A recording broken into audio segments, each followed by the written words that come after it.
Duniani kuna mambo ambayo yanaweza kuwa magumu sana machoni pa mtu, magumu sana. Amen, magumu sana. Iliwahi kutokea mtu mmoja anaitwa Yairo. Alikuwa na binti wa pekee anaitwa Yairo kwenye Biblia. Yairo, siku moja binti yake akaugua na amekuwa mtu mzima sana, hana uwezo wa kuzaa tena. Binti wa pekee akaugua, alipougua sana akakimbia kutafuta msaada. Nataka kuonyesha mambo machache, faida za kuomba. Mambo machache sana, kisha tumuite Mungu. Yairo akaona binti yake anaumwa sana. Yairo alikuwa ni mtu mwenye cheo. Akaenda kumuita Yesu. Yesu alikuwa mkutanoni. Akamkuta Yesu akamwambia, binti yangu hawezi, twende unisaidie. Kwa hivyo Yesu akafunga mkutano. Yesu akafunga mkutano, akaenda nyumbani kwa Yairo kwenda kumsaidia Yairo kuhusiana na binti yake. Yesu akaenda kumwombea Yairo, binti yake nyumbani hawezi. Wakati wanafika nyumbani, akakuta watu wanalia tayari. Yaani anaondoka kutafuta msaada, tayari shetani amesha nyonga tayari. Mambo haya, kuna mambo ni magumu sana.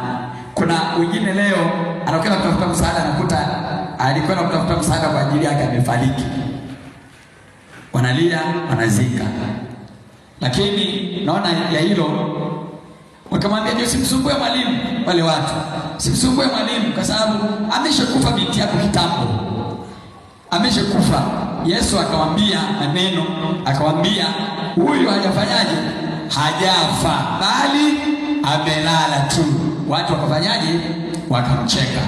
Kumbe kuna wengi waliozikwa kwa sababu wamelala tu. Lakini Yesu anasema watu wakamcheka sana, kwa sababu tafasiri ya wanadamu usomi sio tafasiri ya Mungu. Haleluya, haleluya. Namna wanadamu wanavyoona sivyo Mungu anavyoona. Mungu ana namna anavyoona na wanadamu ana namna wanavyoona. Mungu ana namna yake anavyoona. Kama unanielewa sema amina. Amina. Watu walitegemea Yesu ataibika kwenye mkutano ule. Watu wamejaa, maana ni kwa tajiri. Kwenye msiba wa tajiri watu wanajaaga sana. Kwa hiyo pale watu wamejaa. Yesu akaingia ndani akasema, naongelea nimeanza na kipengele hiki, anawaambia mkiniomba neno lolote. Yesu alikuwa anathibitisha yale ambayo amewaambia wanafunzi wake. Mkiniomba neno lolote nitalifanya. Mkiniomba neno lolote nitalitenda. Unaona maneno hayo? Lolote. Maana yake iwe mtu ana kansa, ukiomba Yesu anafanya. Iwe mtu ameathirika, ukiomba Yesu anafanya. Awe mtu ana vidonda vya tumbo, ukiomba Yesu anafanya. Iwe mtu amerogwa, ukiomba Yesu anafanya. Iwe chochote, anasema lolote. Amina, amina. Kwa hiyo shida yoyote kwa ukubwa wake, kwa ugumu wake, isikuzuie kumuita Yesu. Wewe muite Yesu tu, hata kama shida ni kubwa, hata kama shida haieleweki, hata kama shida ni ya mauti, wewe muite Yesu. Hata kama utaambiwa umechelewa, tayari haiwezekani, muite Yesu. Muite Yesu. Binti Yairo alifufuliwa. Watu wanamcheka Yesu, anasema, yaani wewe ndio umekoswa kazi. Umeenda kumuita Yesu huku nyuma binti yako anakufa. Kwa hiyo hata usimsumbue mwalimu. Wanaanza na Yairo. Yesu akamtetea Yairo. Na mimi nasema endelea kuja kwenye maombi.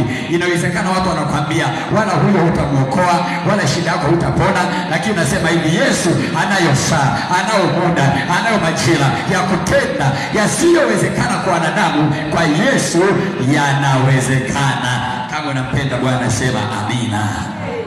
Pale ulipokata tamaa, hapo ndipo yanatokea. Binti Yairo alifufuliwa. Alifufuliwa, kufufuliwa. Alifufuliwa. Lakini watu wanasemaje? Watu wanasema usimsumbue mwalimu kwa sababu ameshakufa. Huyu ni mtu wa kwanza anayethibitisha mkiomba lolote mtafanyaje? Mtapewa.